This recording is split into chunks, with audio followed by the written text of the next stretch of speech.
হবে ওল ভর্তা। ওল ভর্তার জন্য মা এখানে ওলটা, এই যে ওলগুলো মা সেদ্ধ করে নিয়েছে, এবার ওলগুলো মা আগে মেখে নিচ্ছে। যে মা মেখে নিচ্ছে,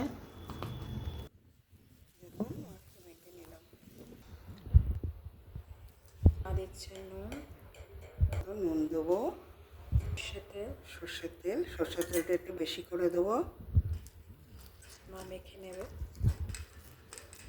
দিচ্ছে পাতিলেবুর রস,